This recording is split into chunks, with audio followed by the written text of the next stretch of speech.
The House will come to order.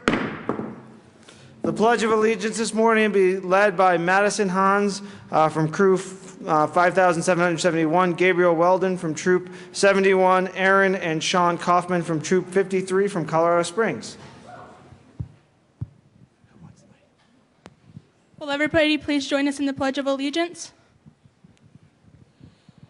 I pledge allegiance to the flag of the United States of America and to the republic for which it stands, one nation under God, indivisible, with liberty and justice for all. Ms. Cole, please take the roll. Representatives Becker. Representative Becker. You guys want to take a picture?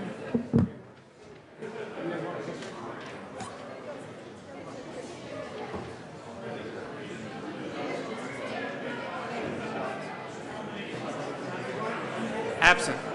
Buckner. Conti. Quorum is excused. Court. Del Grosso. Dorr. Thank you, guys. Duran. Everett. Exum. Fields. Representative Fields. Absent. Oh, she's in the back. Fisher. Present then. Present. Representative Fisher. Present. Foote. Garcia. Gardner. Giroux. Chenal. Hamner. Representative Hamner. Oh, Representative Becker's present. Absent. Hamner absent. Holbert. Hollinghorse. Representative Hollinghorse.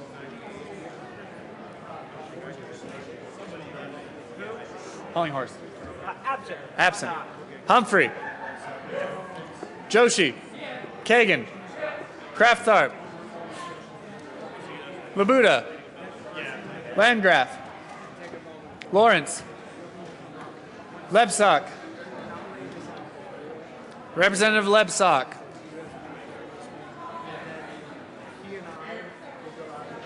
Lee. May. McCann. McLaughlin. McNulty. Melton. Mitch Bush.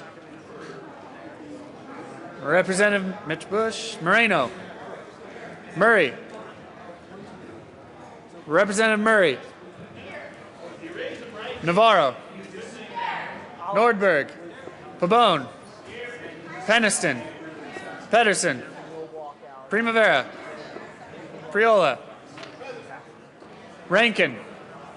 Rosenthal. Ryden. Sane. Salazar. Schaefer. Representative Schaefer. Schaefer? Absent.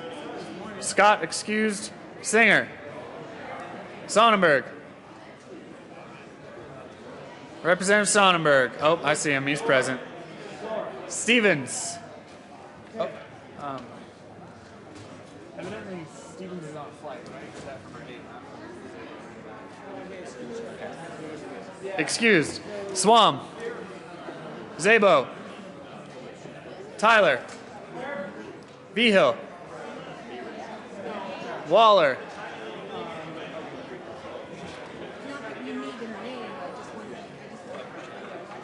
Waller told me that he's at meeting. Waller excused. Williams. Wilson. Wright. Young. Speaker Ferrandino. Oh, look at that face.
we speak. Can you have a Look process? at this. Isn't that a nice one? It is a nice one.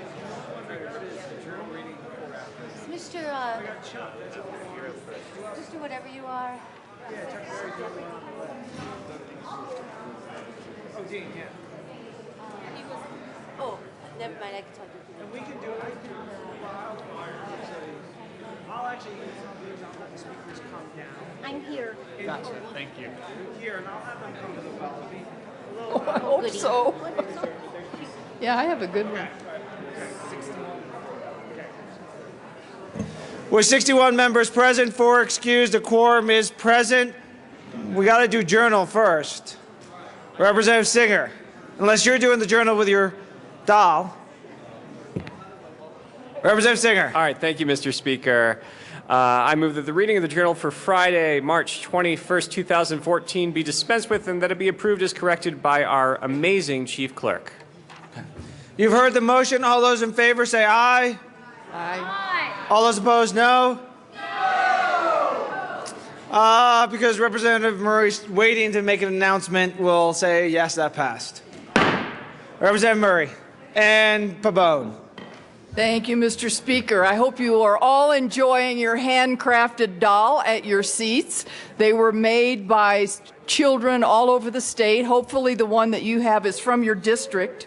And as you may know, Doll Day is sponsored by the Colorado Children's Campaign, and the Children's Campaign is in its 28th year as a nonpartisan source of data and expertise on Colorado children. Boy, and they're all so different, aren't they? Doll Day also marks the release of the Children's Campaign's annual Kids Count in Colorado report. It provides us all with vital data and information on the status of children in our state. Kids Count offers both statewide and county-specific data on how kids are faring, so look for that on your desk. Members, please take your dolls. Thank you, Mr. Speaker. Members, please take your dolls and display them in your offices. They stand as a reminder to all of us to continue making our children a priority as we make important public policy decisions. Now, in addition to the dolls, we want to invite you tonight, or this morning, to show your support for Colorado kids by attending the press conference at 10:30 today, 10:30 a.m.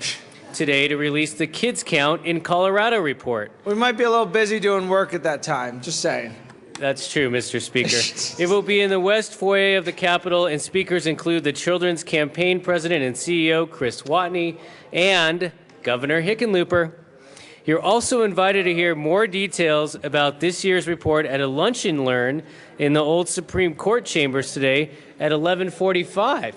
Hopefully we'll be done by then. Probably not. Thank you, Mr. Speaker. Doll Day is a great tradition here at the Capitol, and we thank the kids around the state who made these dolls and the Children's Campaign for making this event possible. Representative Peniston.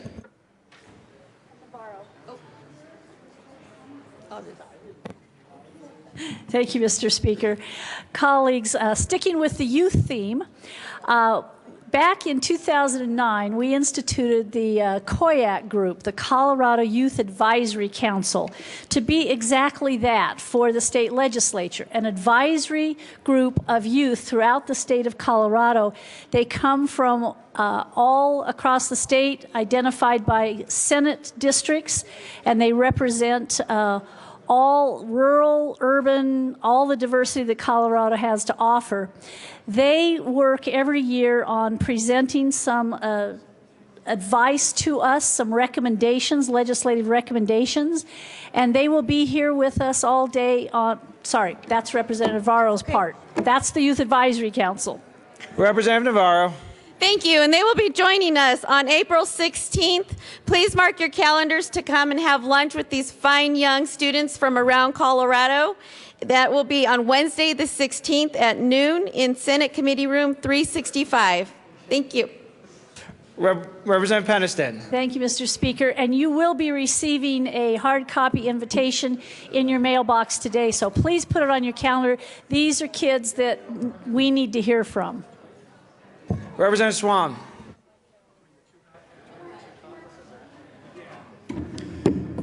Thank you, Mr. Speaker. Members, I just want to remind you that the Scouts today are in the House. There's going to be lots of Boy Scouts roaming around and young women Scouters.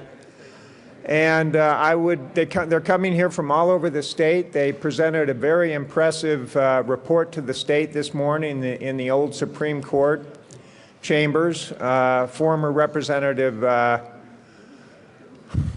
Terrence Carroll was there, the Lieutenant Governor.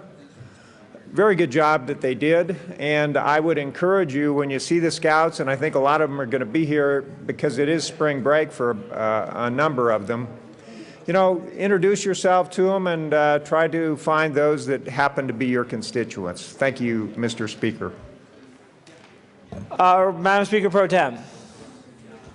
Thank you, Mr. Speaker. Good morning, colleagues. In the spirit of what we're doing today as it relates to Colorado Kids Count Day, I'm pleased to acknowledge 43 students that we have here from Indian Ridge Elementary School. They're in the back there, and they're also lined up on the side here. Thank you for joining us today. Marilyn.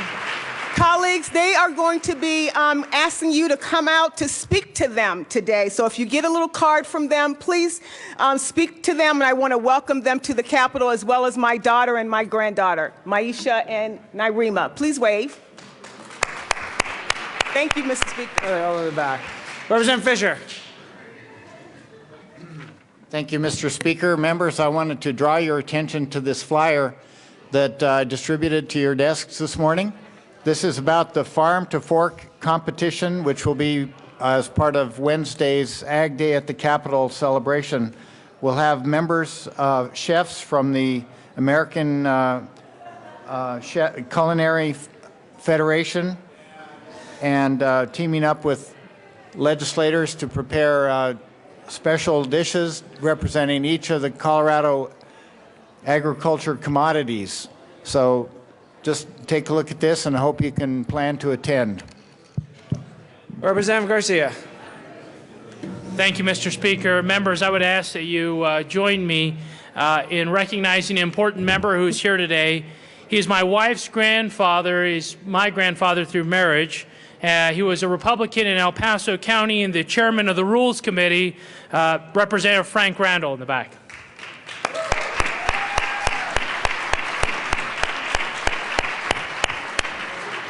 Representative Ryden.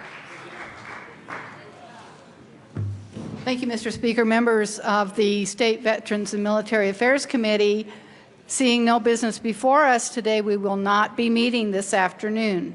Thank you. Representative Landgraf. Thank you, Mr. Speaker. Members, I was very disappointed to not see any of you in Fountain this weekend, but hopefully I will see some of you this evening at the Thermoscientific Synthetic Drug Reception, where you can learn everything you want to know about designer drugs and new technology to identify. It's tonight at 5:30 to 8. Program starts at 6. McCormick's Fish House at 1659 Wazee Street. If you're planning on going, if you want to let me know so I can let the sponsors know, thank you. And if not, just show up. Any further announcements or introductions? Representative Gardner. Thank you, Mr. Speaker. I wanted to take note that a former member of this body is with us this morning, former Representative Betty Swinson.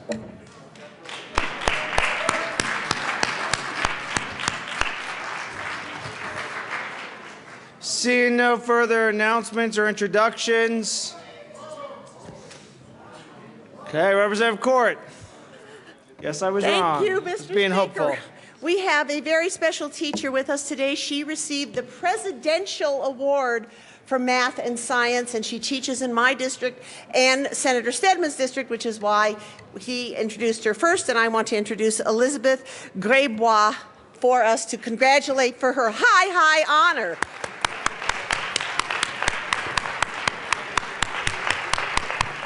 Thank you. Seeing no further announcements or introductions, we will proceed to our next order of business. Third readings of bills, final passage. Mr. Kohler, please read the title to Senate Bill 98. Senate Bill 98 by Senators Enzinger, also Representatives Foote and Schaefer, concerning clarification of statutory language on crimes against at-risk elders. Madam Majority Leader. Thank you, Mr. Speaker. I move for the adoption of Senate Bill 98 on third reading and final passage. Representative Foote. Thank you, Mr. Speaker. Mr. Speaker, I move for permission to offer a third reading amendment. Please explain what you're trying to do, Representative Foote. Thank you, Mr. Speaker. No big deal, actually. It's just a strike below, if that's okay. No, actually, Mr. Speaker, this amendment will be, if approved, will be striking the potential appropriations clause. This bill had a potential appropriations clause. It never went to appropriations because the fiscal note indicated it should not. So this amendment would be striking the potential appropriations clause.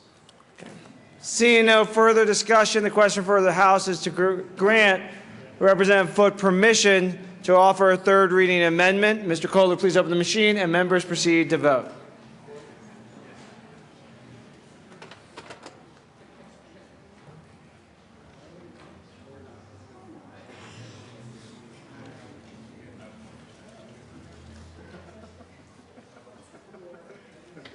Close the machine. With 60 aye votes, 1 meany, 4 excused, and 0 absent, Representative Foote is granted permission to offer a third reading amendment. Representative Foote. Thank you, Mr. Speaker. I move L005 and ask that it be displayed.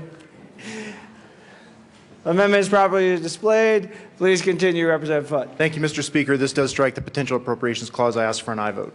We ask for an aye vote. Seeing no Representative Giroux.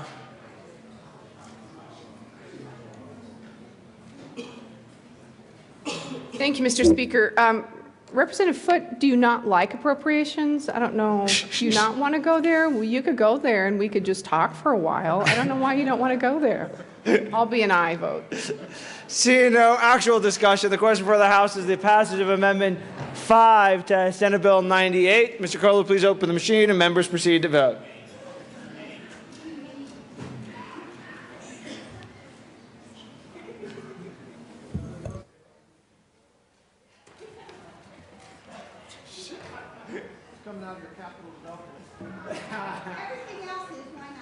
Representatives Landgraf, Lawrence, and McLaughlin.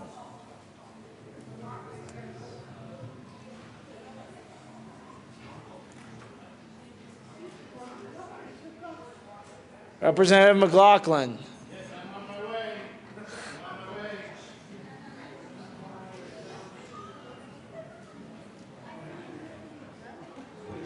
Close the machine with 61 aye votes, 0 no votes, 4 excused, and 0 absent. Amendment 5 is passed.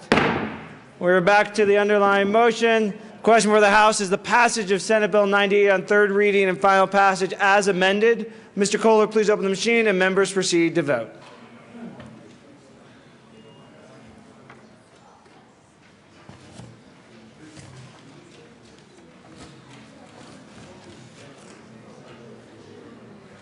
Representatives Gardner and Melton.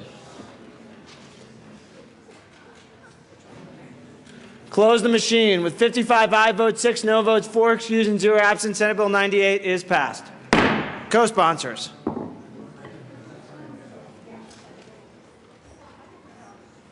Close the machine. Mr. Kohler, please read the title to House Bill 1288. House Bill 1288, Representative Fabone, Officer Aguilar, concerning personal belief exemptions to immunization requirements for children prior to attending school. Mr. Assistant Majority Leader.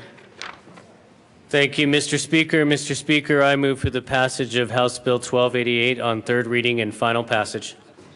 Representative Sain. Thank you, Mr. Speaker. And I know everybody has said, I never come down on third reading, so I figured this would be my one time to come down on third reading. But many of you received this email from a Dr. Mott, but I do want to just point out a couple things because it also, it's not only an add-on to the research I've done and what parents have been telling me for the last couple weeks, but I do want to just point out a couple things that children that are vaccinated against whooping cough, The recent, and the CDC does admit this, the recent outbreaks were mostly within that population who are vaccinated. The danger in this is that even though they may not show symptoms themselves, the ones who did not come down with the disease, they can infect others, including younger children. And folks, I'm going to say this again, but parents who choose not to vaccinate, the parents I've talked to, the most educated parents I've seen. They know exactly what they're doing and exactly what the risks are.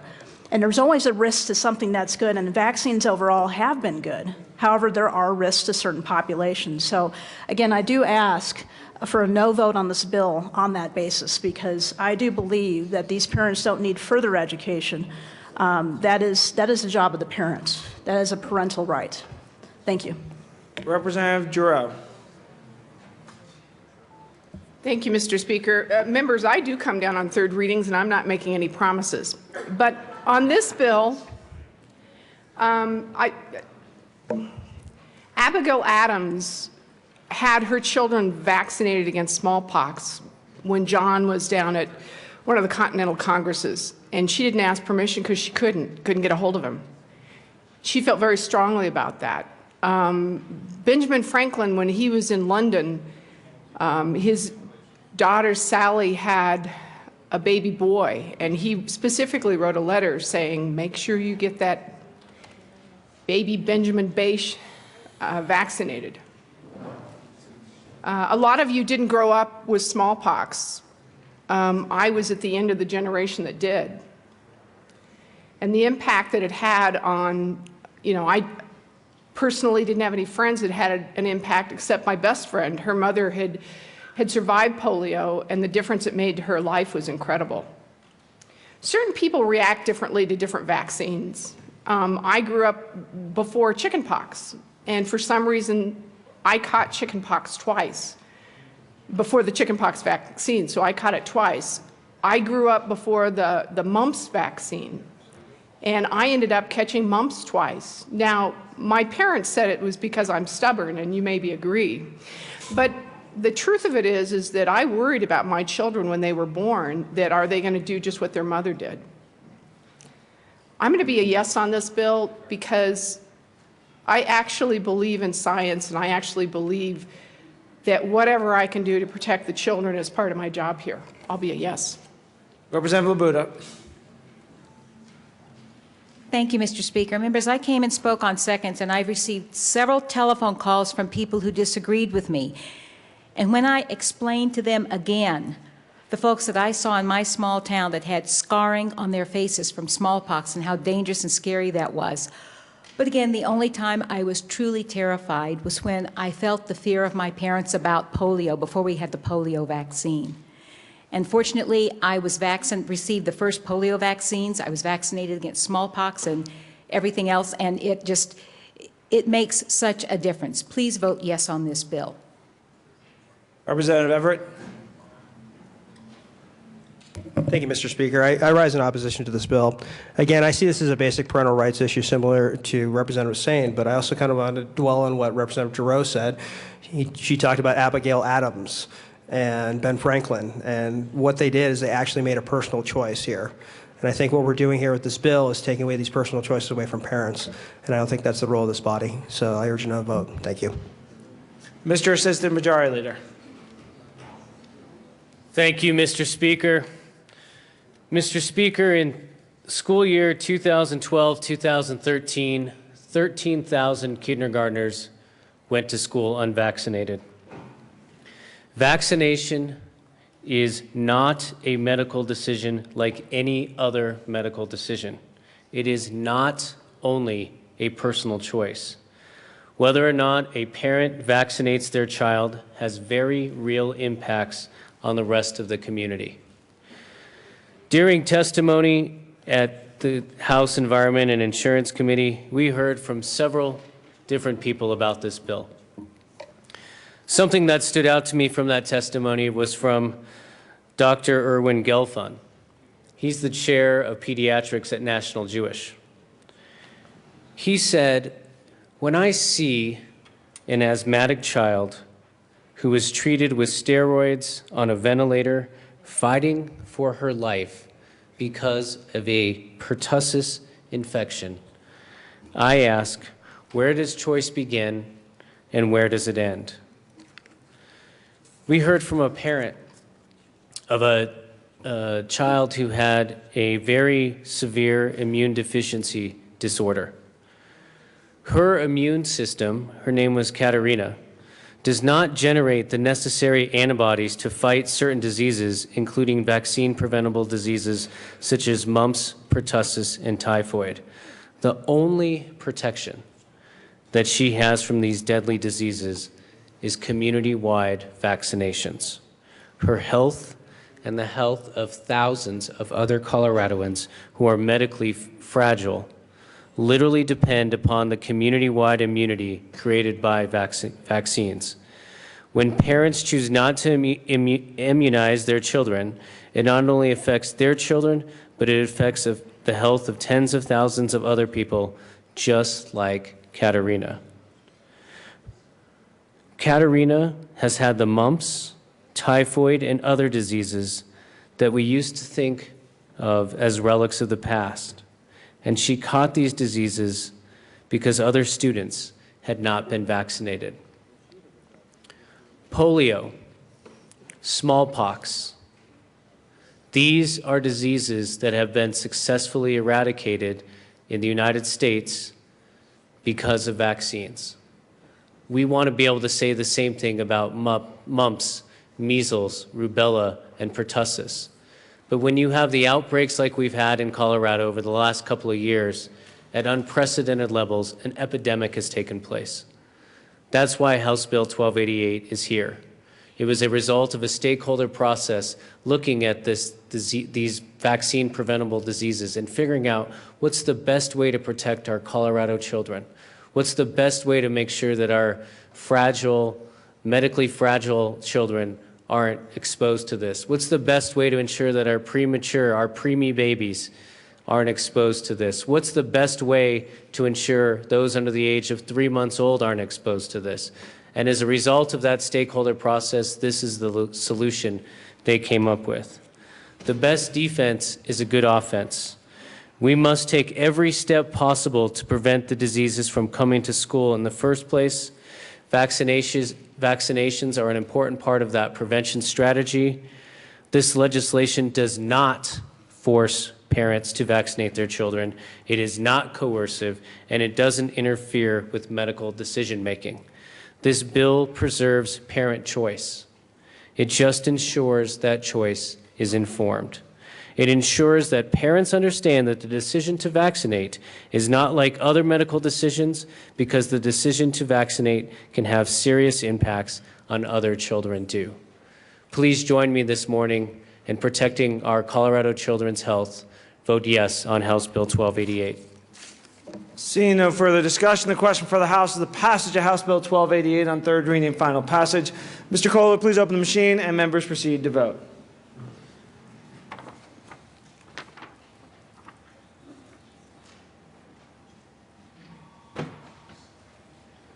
Close the machine. With 42 aye votes, 19 no votes, 4 excused, and 0 absent, House Bill 1288 is passed. Co-sponsors.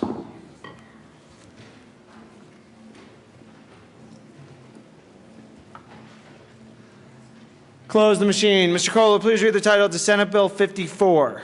Senate Bill 54 by Senator Balmer, also Representative Pabon, concerning the ability of an alcohol beverage licensee to petition the licensing authority to pay a fine in lieu of a license suspension ordered by the licensing authority. Madam Majority Leader. Thank you, Mr. Speaker. I move for the adoption of Senate Bill 54 on third reading and final passage. Seeing no discussion, the question for the House is the passage of Senate Bill 54 on third reading and final passage. Mr. Kohler, please open the machine and members proceed to vote.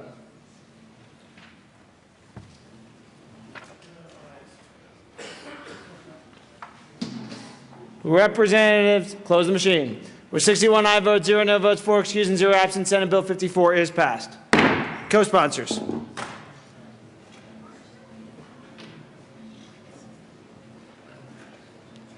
Close the machine. Mr. Kohler, please read the title to Senate Bill 28. Senate Bill 28 by Senator Jones, also Representatives Duran and Tyler, concerning expansion of eligibility for the receipt of disbursements from the Electric Vehicle Grant Fund for the installation of electric vehicle charging stations. Madam Majority Leader. Thank you, Mr. Speaker. I move for the adoption of Senate Bill 28 on third reading and final passage. Seeing no discussion, the question for the House is the passage of Senate Bill 28 on third reading and final passage. Mr. Kohler, please open the machine and members proceed to vote.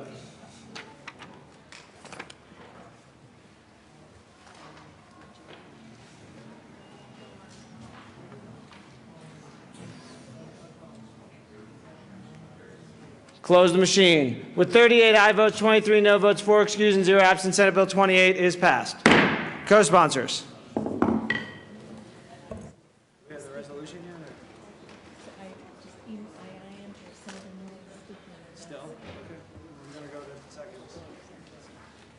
Close the machine.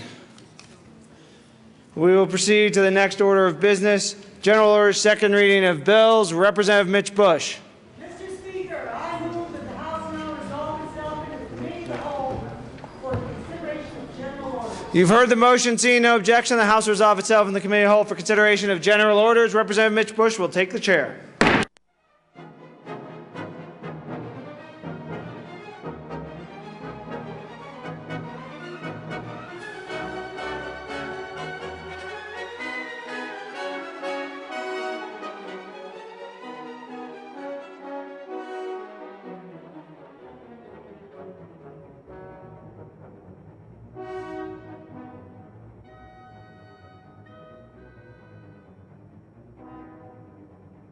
Committee will now come to order, please. With your unanimous consent, the bills will be read by title unless there is a request for reading a bill at length. Committee amendments will not be read unless requested, as they are printed and in your bill folders as well as on your iPads. Floor amendments will be shown on the screen and not read at length unless requested. Bills will be laid over upon the motion of the majority leader, and the coat rule is relaxed. Mr. Kohler, please read the title. Madam Majority Leader. Thank you, Madam Chair. I move to lay over House Bill 1253 to March 31st. You've heard the motion. Is there any objection? House Bill 1253 will be laid over as requested by the Majority Leader. Madam Majority Leader. Thank you, Madam Chair. I move to lay over Senate Bill 131 until tomorrow. You've heard the motion to lay over Senate Bill 131 until tomorrow. Is there any objection? Seeing no objection, Senate Bill 131 will be laid over until tomorrow as requested by the Majority Leader. Mr. Kohler, please read the title of House Bill 1295. House Bill 1295, Representative McCann, All-Star and Uleberry, concerning residential mortgage foreclosures in connection with requiring a single point of contact and prohibiting dual tracking. Representative McCann. Thank you, Madam Chair. I move House Bill 1295 and the committee report from the Committee on Business, Labor, Economic, and Workforce Development. To the committee report, please, Representative. Thank you, Madam Chair. Members, the committee report adopted an amendment that was an amendment that I proposed to clean up the language, if you will, of the bill.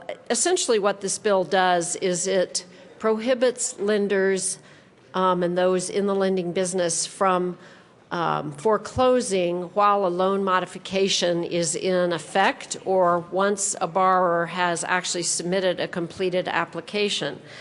It also requires the lenders to establish a single point of contact, which when the borrower is interested in a loan modification. So if a borrower is interested, wants to pursue a possible loan modification, the lender must establish a single office with whom that borrower can negotiate.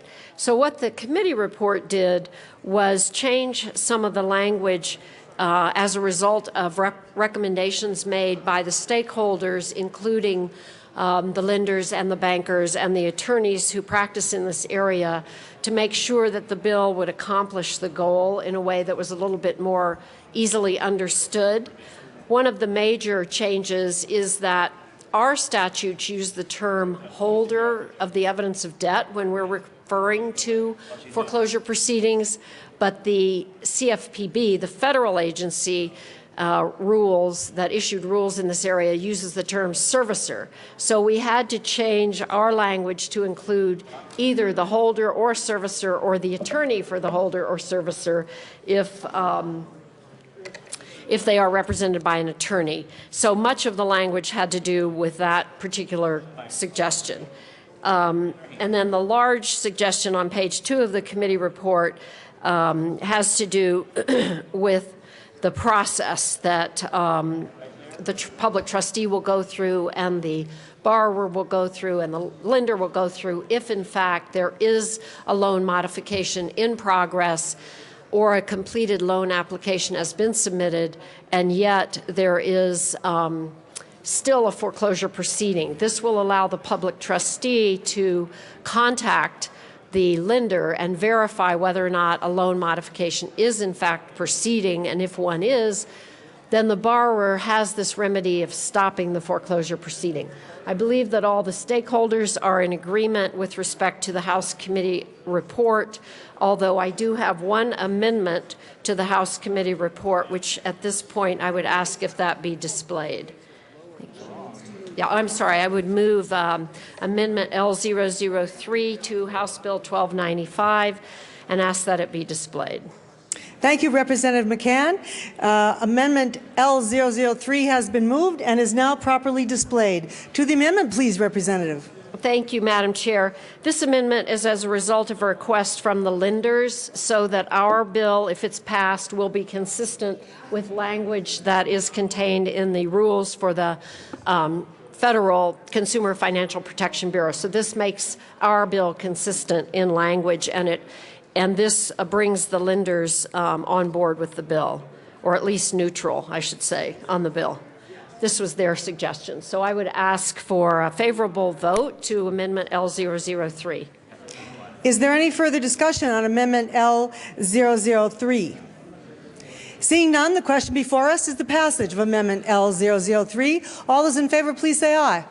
Aye. Any opposed, no. Amendment L003 is passed.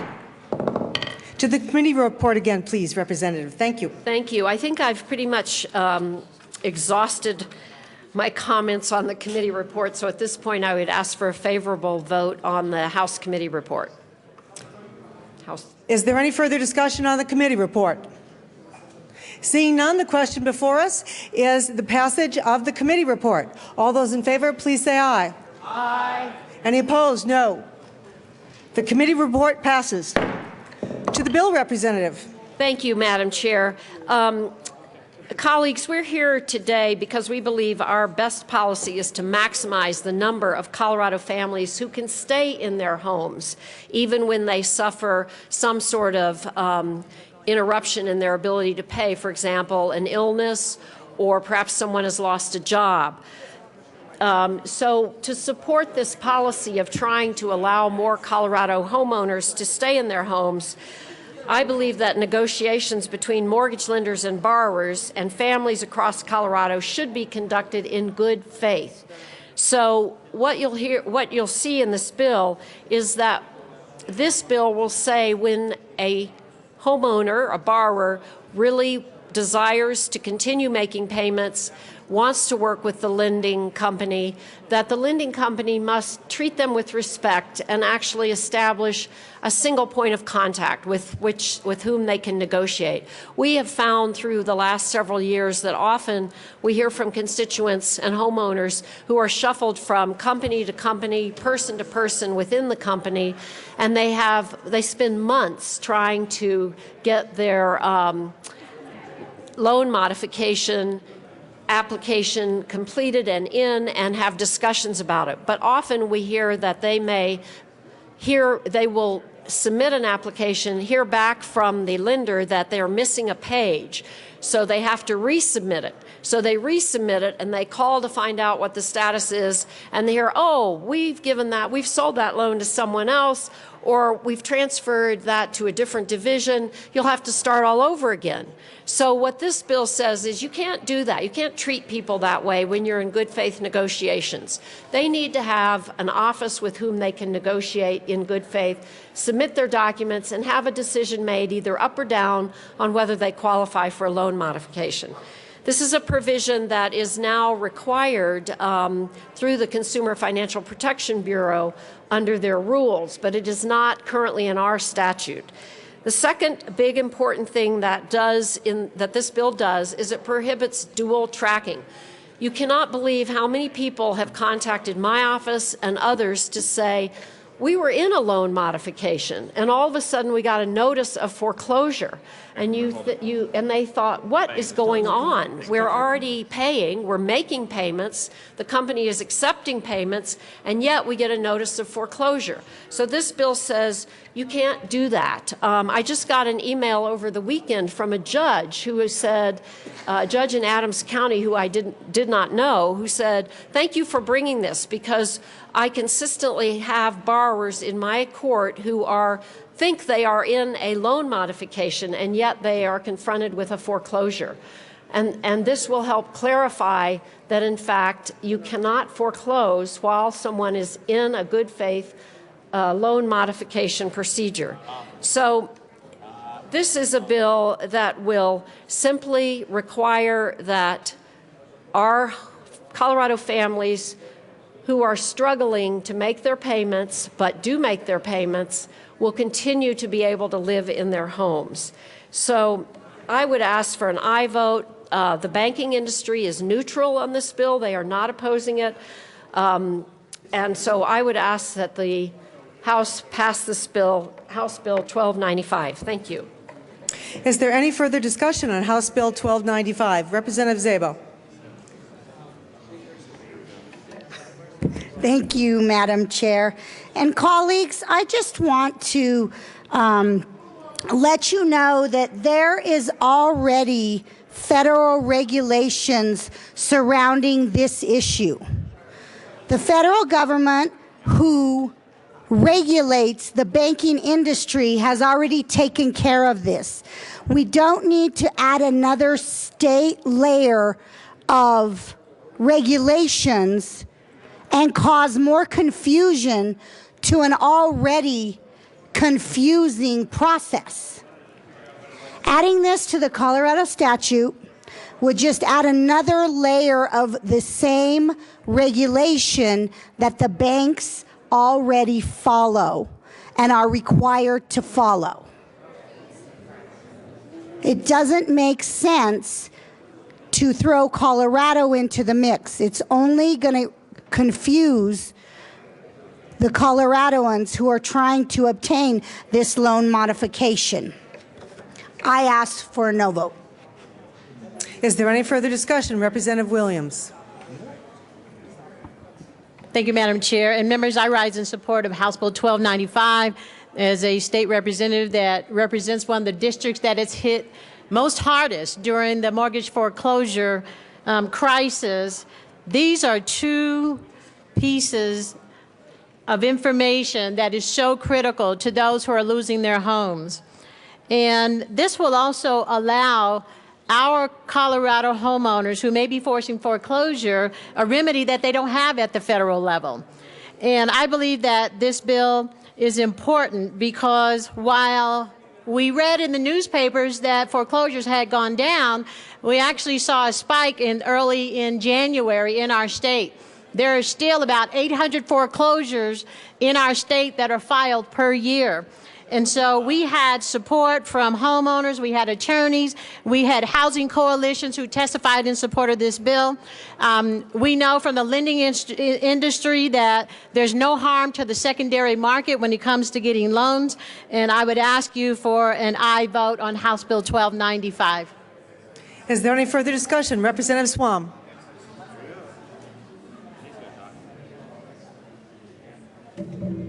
Thank you, Madam Chair. Members, I want to speak briefly to the kind of general issues raised by this bill and the foreclosure crisis that we saw. This bill originates out of the foreclosure crisis that we saw in 2008. Fortunately, foreclosures have gone down from that terrible period of time. And this bill may help. I don't think it does a great deal.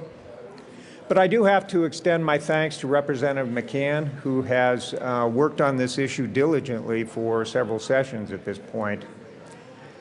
You know, my concern, I saw recently in the news that the federal government did another stress test on the big banks. And according to what I saw, these big banks they saw hundreds of billions of dollars of potential loss because they've kind of repeated the mistakes of the past. And in my opinion, what happened in 2008, beginning under President Bush and then continued under President Obama, was that basically we socialized the loss that these big banks and other big Wall Street firms experienced by these mortgage-backed securities and very complex financial instruments that they put together. So the taxpayers bailed those institutions out, and then those same institutions privatized the gain. And I think that should be a huge concern for us. Again, I've talked before at the well here this year about the income inequality that's occurring in our country. And it's a concern, I think, should be a concern to all of us. I think for those of you who are interested in learning more about this issue, I saw a movie during the interim. It's called The Flaw. It's a documentary about what happened. I would strongly encourage you can get it on Netflix. It's a very good movie. I think it discusses what happened during that crisis, and I think it raises important questions that both sides of the aisle should be looking at. So, Representative McCann, and I appreciate your bringing this bill. I'm not sure it's going to do a whole lot. Maybe it'll help a little bit at the margins.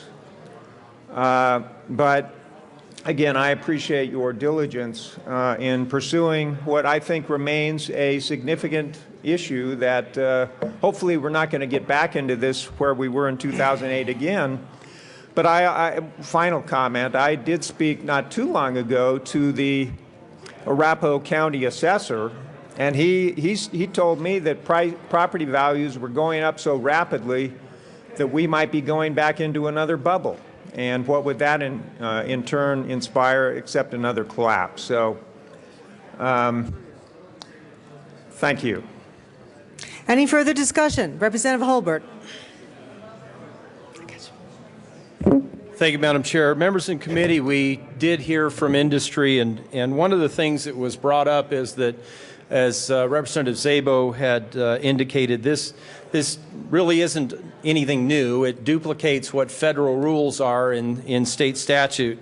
And this effectively is what the servicers of mortgage loans are already doing because that's what they have to do under federal rule. However, there's one difference, and I believe we find it on page 7.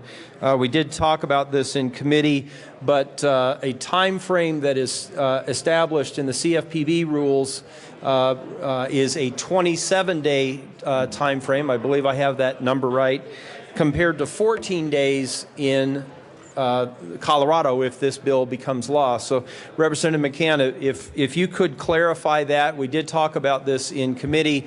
But could you please speak to the difference in timing of, again, I believe it was 27 days in the federal rules and 14 days in Colorado statute if this bill becomes law. And then the underlying question is, if a servicer responds within the federal guidelines, what we were told in committee was that they would not be in violation of the state statute. And I just thought that was curious that the state statute specifies 14 days and the federal rules say 27 days. If a servicer is somewhere between 14 and 27, is the servicer violating Colorado law or not violating Colorado law? And I'd appreciate that being addressed on the record so that we have something to point back to if and when a servicer in my opinion, finds themselves in the inevitable position of dealing with an attorney who says, no, you're outside of state compliance and we're going to sue you. So Representative McCann, could you please reassure me that my concerns are unfounded? Representative McCann. Thank you, Madam Chair, and thank you, Representative Holbert, for raising the issue that we did talk about in committee. And that is precisely what Amendment L003 addresses. This was an amendment that the lenders and I worked on after the committee meeting to address their concern about the difference in time. So what the conflict was is that in the federal rules, the completed application has to be submitted at least 37 days prior to the foreclosure sale. And my bill this bill had 14 days in there for the borrower to bring to the trustee evidence of a completed loan modification application. So we've changed by the amendment.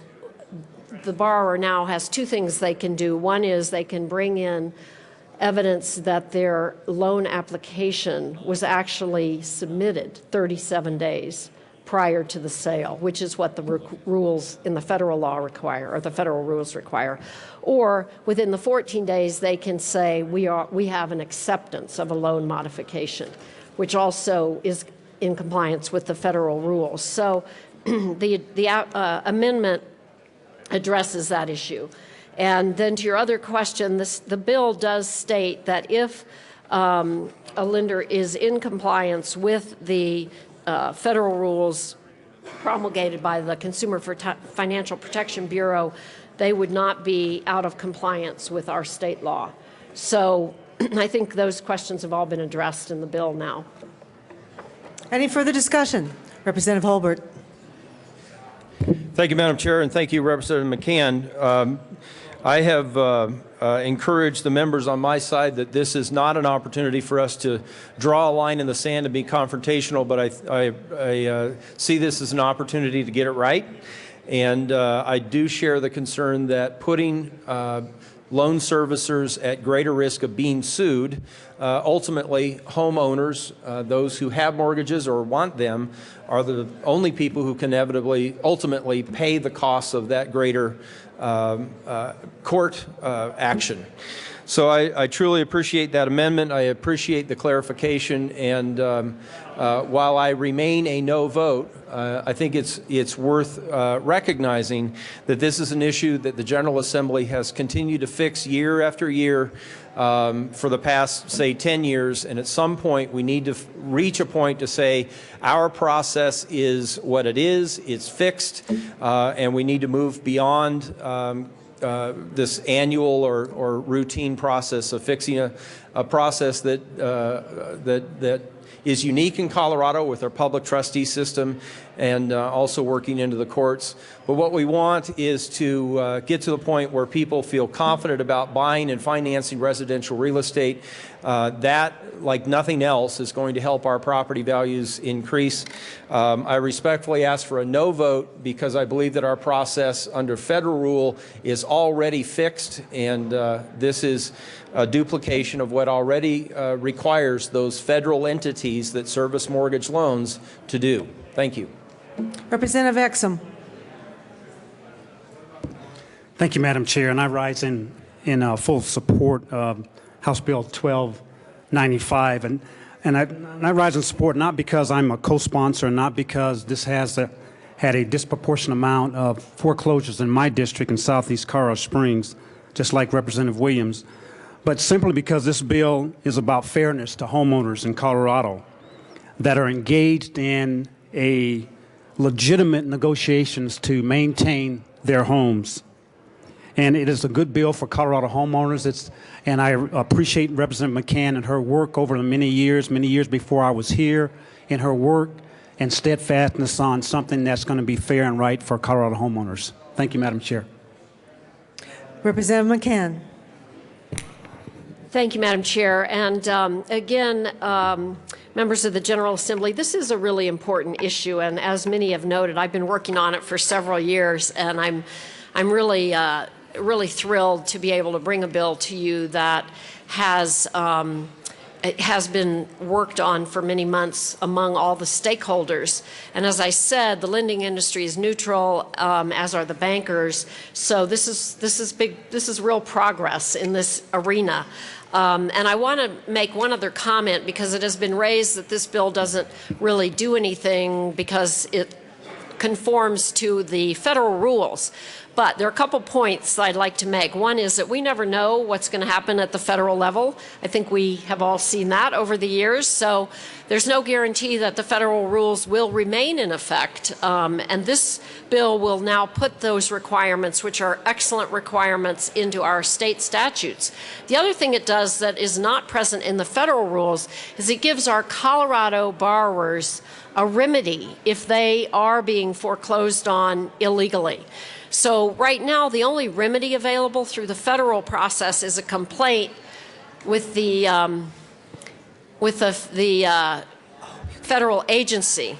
Are you going to? Representative McCann, excuse me for a moment, please. Members, please, the noise level has been increasing exponentially, so if you could please keep it down just a little so everyone can hear what's going on. Thank you. Representative McCann, please continue. Thank you, Madam Chair. I realize that this is not the most exciting area of law, but it is really, really important to people who are in the process of possibly losing their home. So although it is not very exciting in the traditional sense, it is really an important bill. So I just wanted to finish my thought is that this does give our Colorado families an additional remedy beyond what the federal law provides. So our state will actually allow the borrower to go to the public trustee and say, wait a minute, I think there's a mistake here because I have submitted my application in a timely fashion, or I have been given a loan modification. And look, here's the letter that I have. So then the trustee will be able to say to the lender, okay, let's find out what's really going on here. This protects both the borrower and the lender, because we have found that even though the rules say you can't do it, sometimes there are mistakes made in these big agencies, these big, not agencies, these big companies who are dealing with thousands of foreclosures, that sometimes they do issue a foreclosure notice in violation of the rules. So this gives our Colorado families a remedy that they do not have under the federal rules. That's why this bill is critically important to help our families stay in their homes. So with that, I would ask for an aye vote, a yes vote, and I'm very pleased that we are able to be at this point in this effort. Thank you. Is there any further discussion? Seeing none, the question before us is the passage of House Bill 1295. All those in favor, please say aye. Aye. Any opposed, no. 1295 passes. Mr. Kohler, could you please read the title of House Bill 1312? House Bill 1312 by Representative Williams, Alster and Ulibarri, concerning efforts to reduce the number of foreclosures in Colorado in connection with continuing the foreclosure deferment program. Representative Williams. Thank you, Madam Chair, and I move House Bill 1312. Is there any discussion on House Bill 14-1312? Representative Williams. Thank you. Members, currently the foreclosure deferment program sits in the Department of Local Affairs, and it is going to expire on June the 30th of 2014, and this extends the programs until September the 1st of 2015. So when a borrower is eligible for foreclosure, deferment requires the public of trustee to delay the scheduled sale of foreclosure of property for up to 90 days. This is a program that's been in effect since 2009, and it's helped a lot of people who are going through the foreclosure process. As the economy recovers, more people will have an opportunity to qualify for a 90-day program. There are eligibility requirements that homeowners have to meet to be eligible for the program. We have support from the Mortgage Foreclosure Hotline, CMLA, the Public Trustees, and the Colorado Bankers Association, and this will help our homeowners as we continue to assist with those who still may be facing the foreclosure. I said earlier that there's still 800 foreclosures per month in the state of Colorado, and I would ask you for an aye vote. Is there any further discussion on House Bill 14-1312?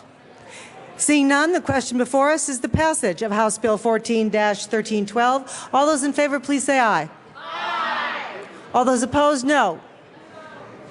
House Bill 14-1312 passes. Mr. Kohler, could you please read the title of Senate Bill 14-022? Senate Bill 22 by Senator Cafalas, also Representative Fields, concerning certified community development financial institutions in connection with authorizing such institutions to serve as a qualified holder and to present a request for full or partial release of collateral pledge without presentation of an original promissory note. Representative Fields. Thank you, Madam Chair. Members, this is a technical bill. Basically what it does, it just provides a definition for the CDFI, and it also provides them the opportunity to do electronic filing. So I urge an aye vote. Representative Fields, could you please move the bill? I move Senate Bill 1422. Is there any further discussion on Senate Bill 22? Seeing none, the question before us is the passage of Senate Bill 14-22. All those in favor, please say aye. Any opposed, no. The ayes have it. Senate Bill 14-022 passes. Mr. Kohler, please read the title of House Bill 14-1307. House Bill 1307, Representative Vigil, also Senator Crowder, concerning the recategorization of Mineral County for the purpose of statutory provisions fixing the salaries of county officers. Madam Majority Leader. Thank you, Madam Chair. I request a brief recess. Upon the request of the Majority Leader, the Committee of the Whole will be in a brief recess.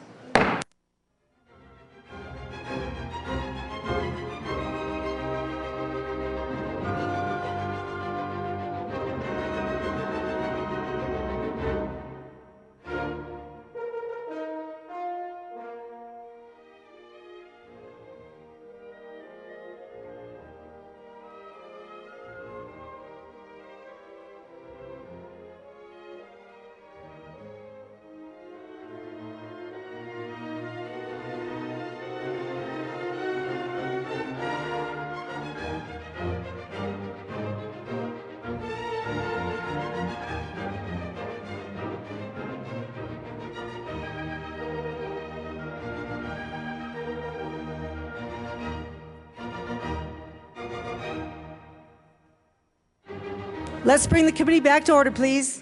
Representative Vigil. Thank you, Madam Chair. I apologize. I was busy talking to some people outside the glass. Anyway, I move House Bill 1307, and there is no committee report.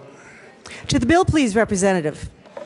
Thank you, Madam Chair. House Bill 1307 is a simple bill. All it does is change Mineral County from a Category 6 to Category 5. They've met all the financial and county population requirements, and with that, I ask for a yes vote.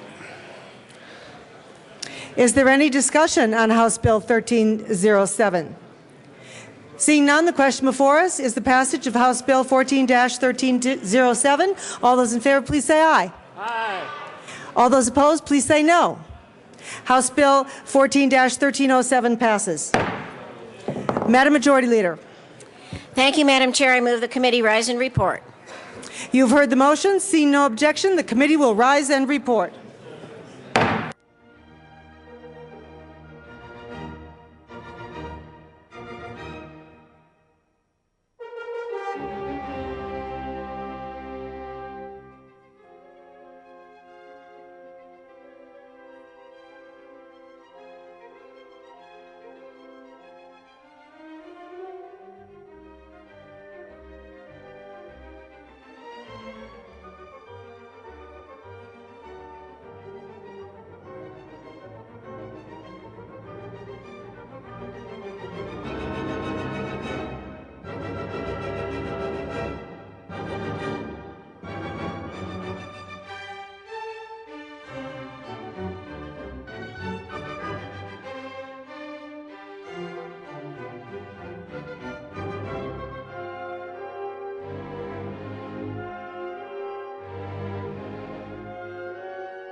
The House will come back to order.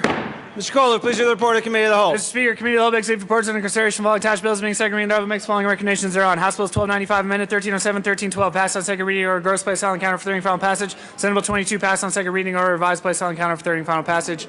House Bill 1253 laid over until March 31st, retaining its place on the calendar. Representative Mitch Bush. You've heard the motion. There are no amendments at the desk. Mr. Kohler, please open the machine, and members please proceed to vote on adoption of the report of the Committee of the Whole.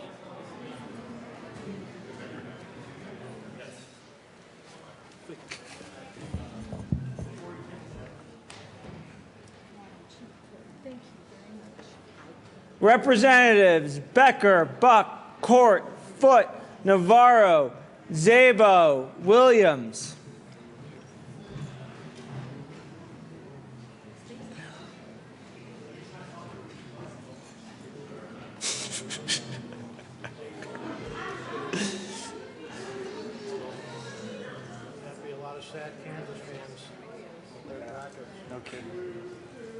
Kansas lose? What? Kansas lose? She's in a bad mood that day. Close the machine. With 62 aye votes, 0 no votes, 3 excused, and 0 absent, the report of the Committee of the Whole is adopted. Message from that lower body. Mr. Speaker, the lower body is the message from the lower body printed in the journal, unfortunately. Introduction of resolutions. Senate Joint Resolution 20 by Senator Todd, also Representatives Kraft, Tharp, and Rankin, concerning the designation of March 24, 2014 as Colorado Aerospace Day, and in connection herewith commemorating the establishment of a Colorado chapter of Citizens for Space Exploration. Madam Majority Leader. Thank you, Mr. Speaker. I move to suspend the rules for immediate consideration of SJR 20. Seeing no objection, the House will suspend the rules for immediate consideration of SJR 20. Mr. Kohler, please read again the title SJR 20. Senate Joint Resolution 20 by Senator Todd, also Representatives Kraft, Tharp, and Rankin, concerning the designation of March 24, 2014 as Colorado Aerospace Day, and in connection herewith commemorating the establishment of a Colorado chapter of Citizens for Space Exploration. Who wants to go first? Representative Kraft, Tharp, ladies first. Thank you, Mr. Speaker. Thank you, members. Members, welcome today to... Could we move the resolution? Oh, shoot. I move Senate Joint Resolution 1420 and ask that it be read at length. Mr. Kohler. Whereas our nation and the world have significantly benefited from technological and scientific advances resulting from space exploration and aerospace activities. And whereas at the dawn of the space age, there were two nations that could put people into space, the United States and the Soviet Union. And whereas today there are still two nations that can put people into space, but the United States is no longer one of them. And whereas the United States has been replaced by China as the second nation alongside Russia that can put people into space using their own national assets. And whereas the United States lost the ability to put people in space with the end of NASA's space shuttle program in 2011 and now has to transfer $70 million out of our economy and into the economy of Russia for each astronaut our nation puts into space. And whereas Colorado is key to regaining the United States' ability to send people into space again using our own national assets with programs from several Colorado companies that are building the space vehicles and launch systems necessary to restore our nation's spaceflight ability. And whereas key to Colorado's prominence in aerospace are two organizations. First, the Colorado Space Coalition, a group of industry stakeholders, including aerospace companies, military leaders, academic organizations, research centers, and economic development groups who promote Colorado's significant space assets and advance legislation vital to industry growth and to successfully working to make Colorado a center of excellence for aerospace. And second, the Colorado Space Business Roundtable, a group that brings together aerospace stakeholders from industry, government, and academia for roundtable discussions and business development, and that encourages grassroots citizen participation in aerospace issues. And whereas restoring our nation's leadership in space is important to our national security and our ability to continue to lead the world in technology and innovation, ensuring the economic security of the United States. And whereas restoring our nation's leadership in space depends on our citizens understanding the importance and value of space because, for all its problems, Congress does largely work as intended. Members of Congress react to the issues their constituents feel are important, and not many citizens are telling their elected officials that they want to restore our nation's leadership in space. And whereas, for perspective, the first bank bailout in 2009 of $850 billion was more money spent in 1 year than NASA has received in its entire history. And whereas the Colorado Space Business Roundtable is forming a Colorado chapter of Citizens for Space Exploration, which will hold several events each year where citizens will be invited to learn about space, the value of space, and public policy involving space, with the goal of informing citizens about the importance of space and restoring our nation's leadership and funding for space activities. Now, therefore, be it resolved by the Senate of the 69th General Assembly of the State of Colorado, the House of Representatives concurring herein, that we strongly urge and request the federal branches of government to take action to preserve and enhance United States leadership in space, to spur aerospace innovation, and to ensure our continued national and economic security by preserving and increasing funding for space exploration and activities, including regaining the ability of the United States to deliver persons and cargo to space by 2015, and committing to sending persons to destinations such as the Moon, Lagrange points, asteroids, and Mars within this decade or as soon as technologically possible. That we commend the Colorado Space Business Roundtable on its public outreach and organization efforts in forming a Colorado chapter of Citizens for Space Exploration, and that we hereby declare March 24, 2014 to be Colorado Aerospace Day. Be it further resolved that a copy of this joint resolution be sent to Governor John Hickenlooper, Lieutenant Governor Joe Garcia, Mr. Charles Huttner, Executive Director, Aerospace States Association, Mr. Elliot Pullum, Chief Executive Officer, Space Foundation, Major General Andy Love, Co-Chair, Colorado Space Coalition, Mr. Tom March, Co-Chair, Colorado Space Coalition, Mr. Edgar Johansson, President, Colorado Space Business Roundtable, Ms. Stacy DeFore, Chair, Colorado Space Business Roundtable, Citizens for Space Exploration, and the members of Colorado's congressional delegation. Representative Kraft-Tharp. Thank you, Mr. Speaker. Members, thank you so much for taking the time and having the interest in this important subject. So today we want to stop and recognize Aerospace Day at the Capitol. Most people don't realize that Colorado is an aerospace state, and I didn't until recently, but Colorado employs more people in aerospace per capita than any other state, with almost 170,000 primary jobs. Aerospace touches every aspect of the Colorado economy. In addition to the $1.8 billion in NASA prime contracts annually, which is number 3 in the country, we here in Colorado have 3 space-related military bases as well.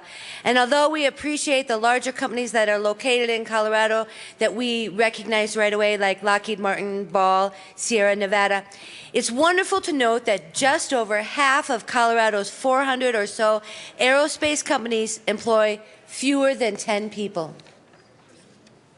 Representative Rankin. Oh, thank you, Mr. Speaker. It's a special honor for me, having spent 30 years in the industry in Colorado, to be a part of this resolution.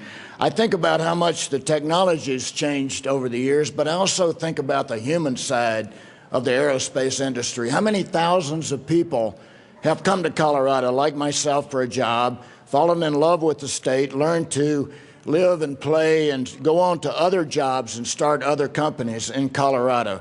I think that, we can clearly give great credit to the industry for at least the front range mecca of technology that we are today. And not satisfied with influencing our technology on the front range, the Aerospace Roundtable is now reaching out across the state in a program with our universities and with our new broadband technology to create a virtual technology network across the state. So I applaud those efforts.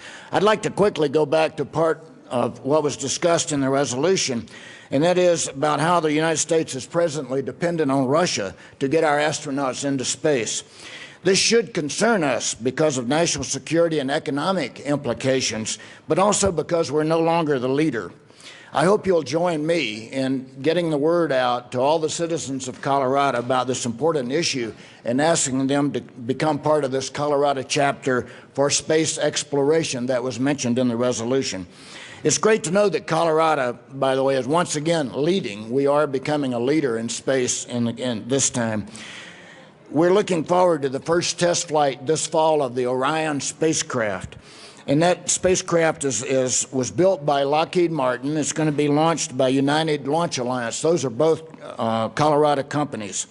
Then sometimes the year or so after, we'll see the first test flight of Sierra Nevada's Dream Chaser, another Colorado project. And that's going to be launched by the United Launch Alliance as well. So thank you very much for your time. Be sure and visit all the wonderful aerospace displays downstairs.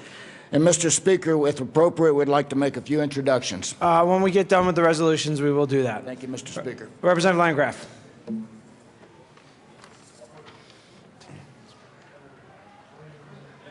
Thank you, Mr. Speaker.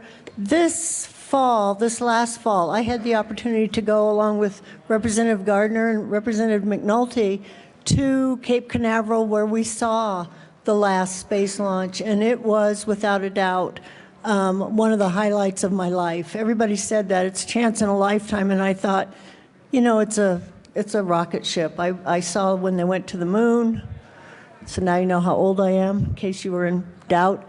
And we've been watching these things on TV forever.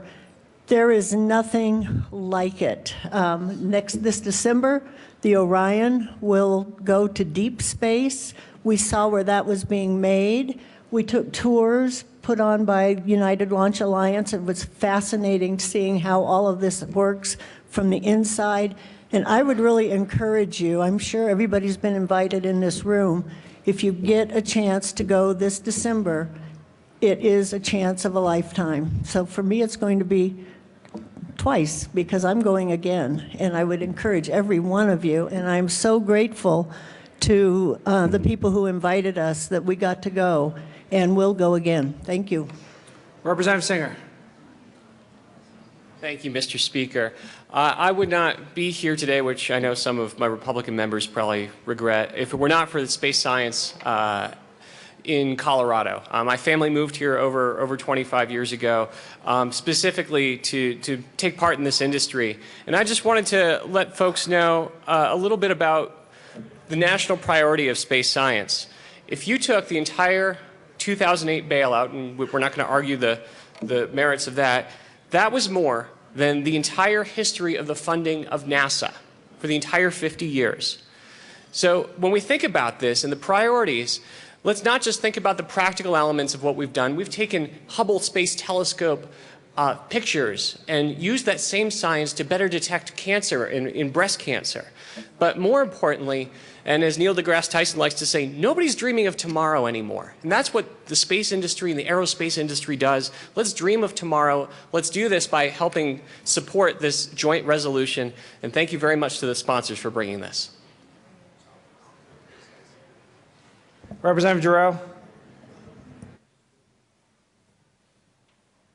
Thank you, Mr. Speaker. I don't want to take long because I know there are other things that are happening this morning, but I wanted to thank Lockheed Martin there in my district. I also, former Representative Joe Rice has been working with them. We have staff that used to work here at the Capitol that are working on the efforts with Lockheed Martin. We're number 2 in the country in aerospace, number 2, which is pretty amazing. It's hard to be number 2, and it's hard to stay in that slot.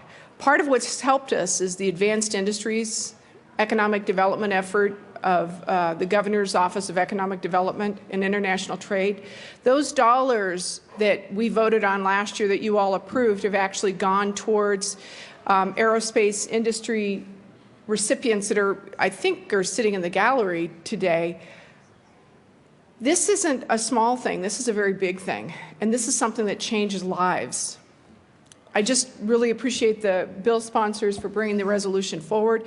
And those individuals that have offered to shoot me into space, thank you, but I think I'll stay here. Representative Ryden. I'll put money towards that. Oh.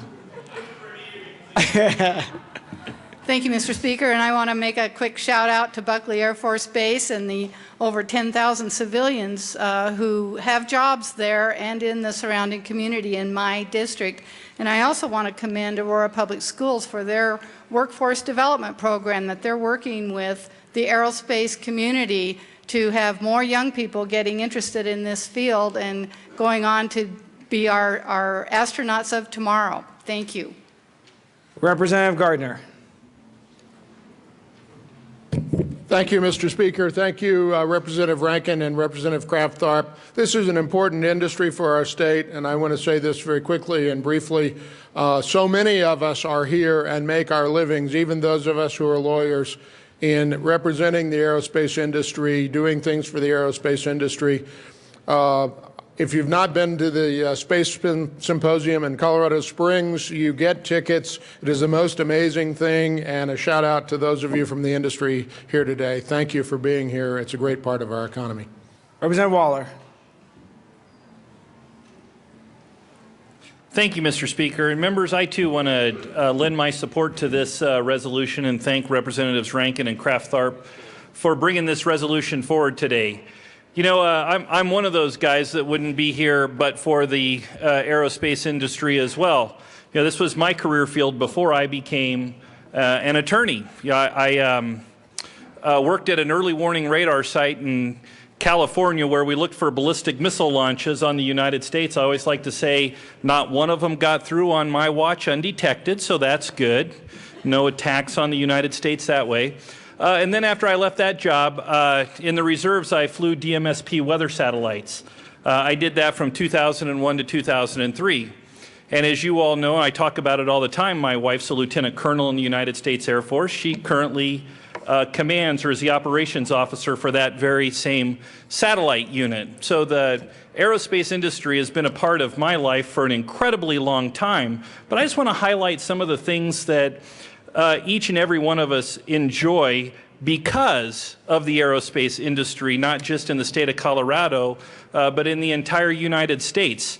I think every single person in this assembly has one of these. Not one of these things would work were it not for the aerospace industry. Number one, all the timing data that is on cellular phones comes from satellites that control that do the timing for all of our infrastructure within the United States. Those are on navigation satellites that are out there. And obviously we wouldn't be able to find our way around the state of Colorado. And I'll tell you, for a Coloradan that's incredibly directionally challenged, I am so thankful for the GPS that's on my phone and gets me where I need to be. And we wouldn't be able to do that were it not for GPS satellites out there. You think about all of the weather data that we get comes from satellites, and we're able to better predict weather and understand how nice it's going to be before we go up to ski country on Saturdays and Sundays because of satellites that are out there bringing this data down for us. We communicate via television through almost exclusively through geosynchronous orbit satellites now. That's how we get our direct TV, and also even our cable signal comes down from those satellites as well. So members, the aerospace industry affects almost every single aspect of our lives today. It's not just about sending manned missions to space. It's not just about going to the moon. It's about how we live our lives every single day, and we should all be incredibly thankful for the aerospace industry and incredibly thankful for the aerospace industry in the state of Colorado because of all it does and all of the private sector jobs that it creates as well. So thank you for bringing this resolution. Representative Rosenthal. Thank you, Mr. Speaker. I rise in full support of this resolution. I know I get a lot of guff in this body for being a Star Trek fan and for starting this Star Trek caucus, but realistically, you know, it goes far deeper for me in terms of interest in this industry. Growing up in the 70s after the moon launch and just being a huge fan of the aerospace industry. And I took a couple kids from my school to visit Lockheed Martin, and we got to see the Maven spacecraft so up close, and it's such an amazing experience to know that this is where science is done, and how it not just stimulates you know, growth and industry in Colorado, but furthers pure science, which is where we need to be in this country today. Thank you, Mr. Speaker. Is there any, Mr. Assistant Majority Leader?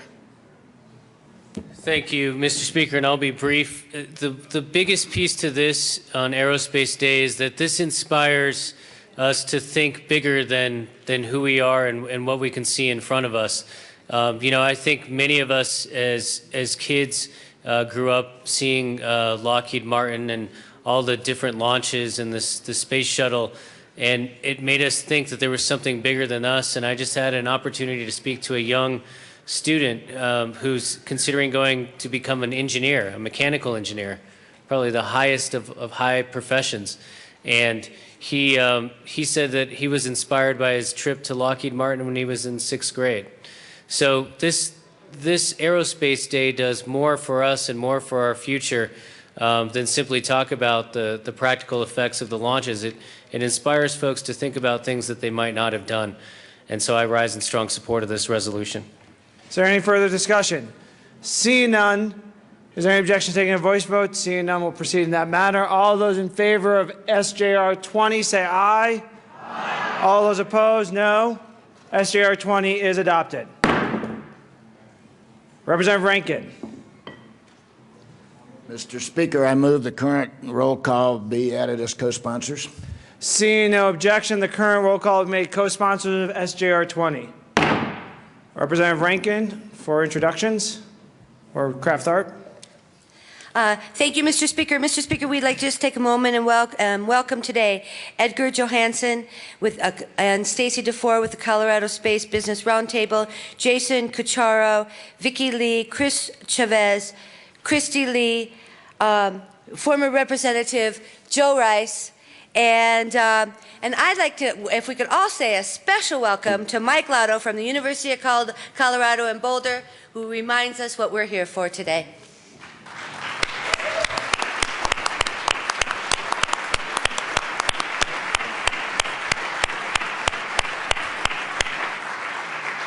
Thank you, Representatives Kraft-Tharp and Rankin.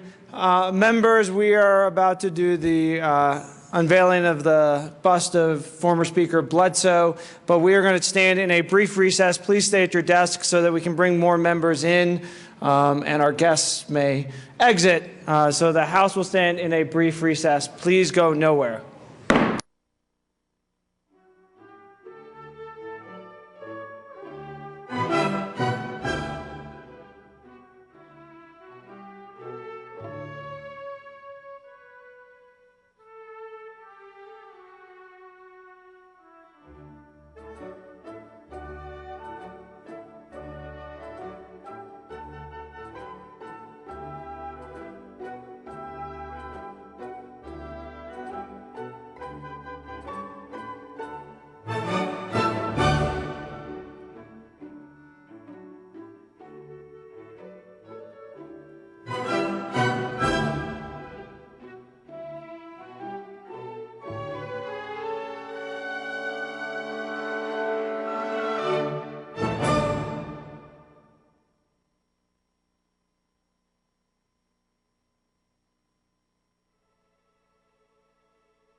The House will come back to order. Members, please return to your desks.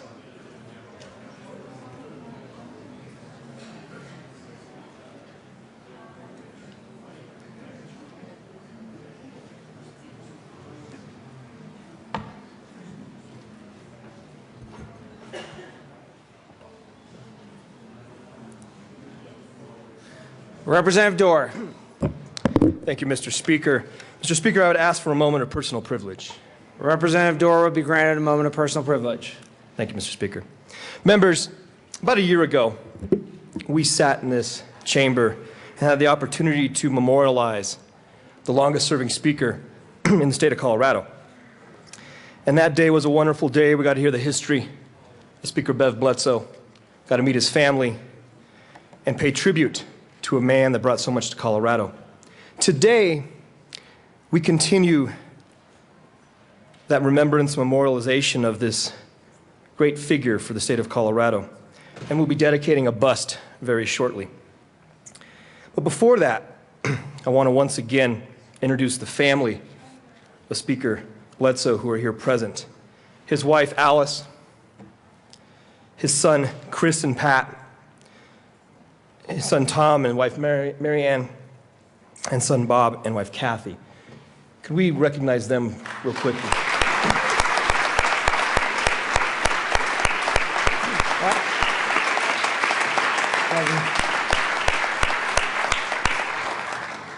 Thank you. On that day, almost a year ago, we also had a historic moment here in the chamber where many former speakers gathered together to pay tribute to one of their own. And a picture was taken on that particular day. And Speaker Ferrandino, if I could have you come forward. And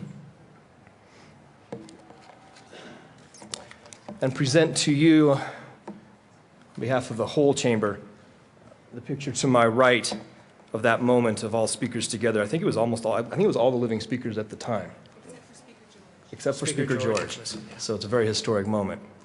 So Speaker Ferrandino. Mr. Speaker? Thank you, Madam Speaker Pro Tem, and it's my honor to accept the gift. It is an amazing picture to see all the speakers, except for, unfortunately, Speaker George, who couldn't be with us last year. But to have all the speakers here to honor Speaker Bledsoe. I think today, and I think I said it last year when we did the memorial, I'm now at a year and a half of being Speaker. Speaker McNulty served for 2 years. To think about having this job for 10 years, that is a challenge. It was a different time, but no one will ever serve 10 years as Speaker again, thanks to the term limit. So Speaker Bledsoe is the longest serving and will be the longest serving Speaker in our state history. But if I could have former Speaker McNulty, Speaker Chuck Berry, and Speaker Dean come down to the well.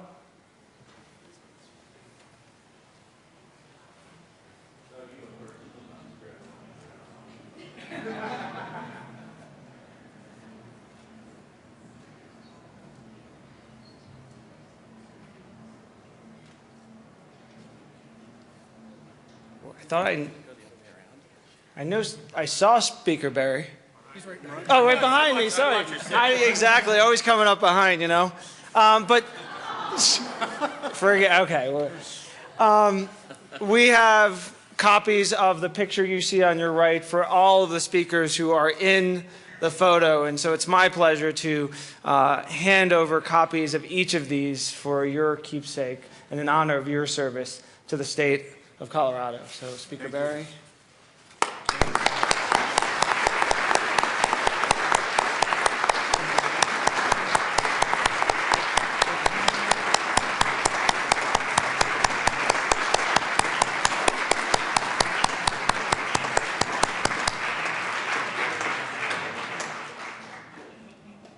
Representative Dorr. Thank you, Madam Chair.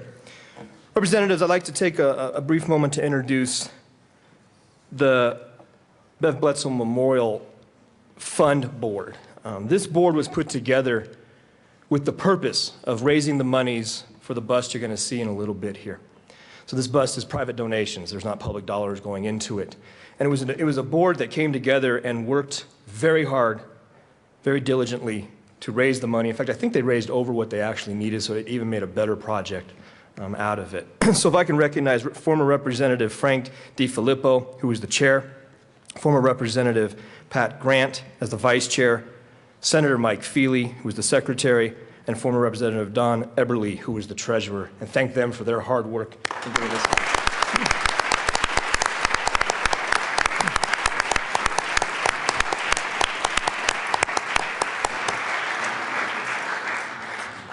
Mr. Speaker. Thank you, Madam Speaker Pro Tem. And let me thank the Art Committee who worked on the bust. We have with us the President and CEO of History Colorado, Ed Nichols, Emmanuel Martinez, who is the who made and created the art, and then you have Pat, or you have Carol. Yeah. All right. It's Representative Dorr's handwriting, so. Representative Dorr. And the rest of the members were family members. Bev's wife, Alice, Ed Nichols, Don Eberly, and then myself, and our own Marilyn, who was able to bring together this committee, which, let me get the quick history of it. We met a few different times, interviewed numerous artists, and came up with the one that we thought would best portray the former speaker in a bust, and that was Emmanuel Martinez. And I think when you see this bust, you will agree it was an excellent pick. He did an excellent job, and we can't say enough for his hard work and the hard work of the committee to get us to the point we are today. So I'd like to thank them.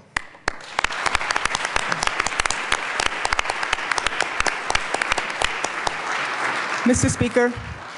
Thank you, Madam Speaker Pro Tem. And we have with us, and I'm not going to read the list because we would be here all afternoon, but we have many former members from this chamber and the chamber across the hall. So please join me in welcoming all of our former members back in honor of Speaker Bledsoe.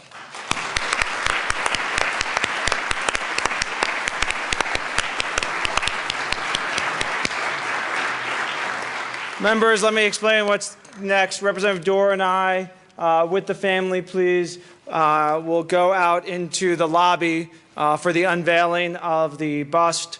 It's small area in there. We do have the cordless mic. It does work, so you'll be able to hear. But let's not all crowd right in there, but let's make sure the family has the opportunity to be there. If the family wants to head out, and Representative Dorr and I will meet you at the end. Members, the House will be in a brief recess.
Mrs. Bledsoe, have her say a few words if she would like, and then we'll walk out. Okay.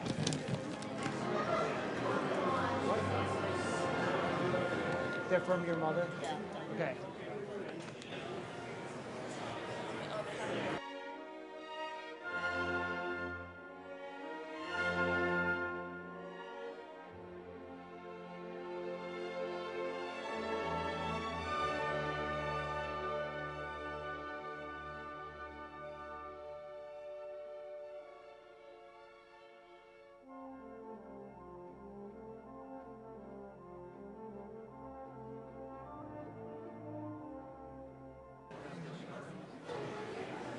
It is my honor to be in this lobby to unveil the bust of former Speaker Bledsoe. It is very fitting through these windows that he will be watching over us as the House continues to work on his legacy of this into this state and into this chamber in particular will be out here to remind all future members of his leadership in our state. Speaker Bledsoe was elected before I was even born, and served for many years. And 10 years as Speaker will be the most influential Speaker in our state history. He was an amazing man from all I heard. I've never had the chance to meet him, unfortunately. But it is so fitting that he will be watching over all of us and for years and centuries, hopefully, to come. It's my honor to, on behalf of the Reese family, to present you these flowers. And Ms. Bledsoe, would you like to, before we unveil your husband's bust, would you like to say anything? Well, I just want to say thank you to Speaker Ferrandino and the entire House of Representatives and all those that had a part in bringing this about. I feel very humble about it. Thank you. Okay, well, you ready? I'm ready. Okay.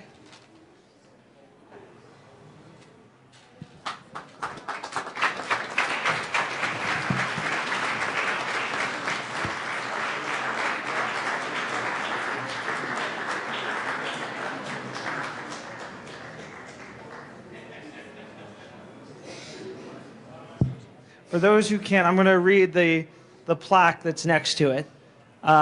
Carl Beverly Bledsoe, 1923 to 2012, Hugo, Colorado. Husband, father, and grandfather, rancher, friend, and neighbor. He served his country, his district, the state of Colorado, and his country with honor and integrity for over 40 years.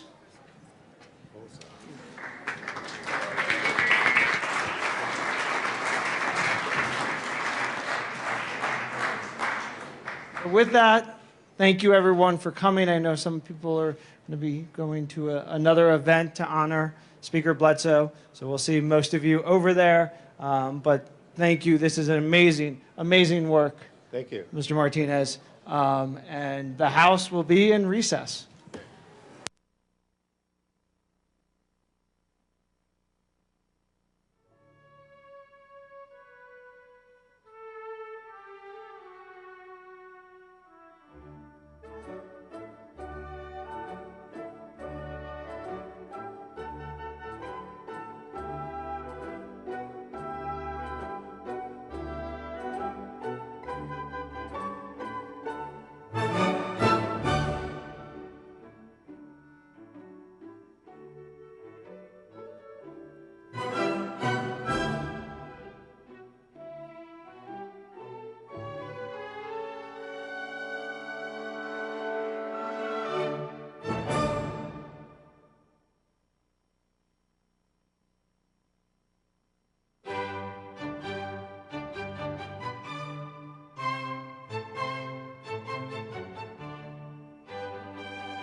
The House will come back to order. Members, you are free to go. We're going to read the long bill and companion bills across the desk. Those bills, just so everyone is clear, will be in Appropriations tomorrow morning, 7:30. Have fun, Appropriations Committee. Okay, we will go to, we're going to skip introduction of bills. Yes, members are free to go. House Bill 1356 by Representative Duran, all Senator Stedman, concerning the provision for payment of the expenses of the executive, legislative, and judicial departments of the state of Colorado and its agencies and institutions for and during the fiscal year beginning July 1st, 2014, except as otherwise noted. House Bill 1336 assigned to the Committee on Appropriations. House Bill 1337 by Representatives Duran and Giroux, all Senator Stedman, concerning an increase in general fund reserve. House Bill 1337 assigned to the Committee on Appropriations. House Bill 1338 by Representatives May and Giroux, Senators Hodge and Lambert, concerning plan for the effective use of Colorado's regional centers for persons with intellectual disabilities in connection with making appropriation. House Bill 1338 assigned to the Committee on Appropriations. House Bill 1339 by Representative Giroux, Senator Hodge, concerning the creation of the Hazardous Substance Site Response Fund. House Bill 1339 assigned to the Committee on Appropriations. House Bill 1340 by Representative Giroux, Senator Lambert, concerning the State Toxicology Laboratory in connection with making appropriation. House Bill 1340 assigned to the Committee on Appropriations. House Bill 1341 by Representative May, all Senator Stedman, concerning a transfer of monies from the State General Fund to the Department of State Cash Fund for the purpose of repaying a prior transfer. House Bill 1341 assigned to the Committee on Appropriations. House Bill 1342 by Representative Duran, all Senator Stedman, concerning transfers of monies related to capital construction. House Bill 1342 will be assigned to the Committee on Appropriations. Those are all of them, Mr. Kohler? Yes, sir. Okay. The House will be in recess for a while.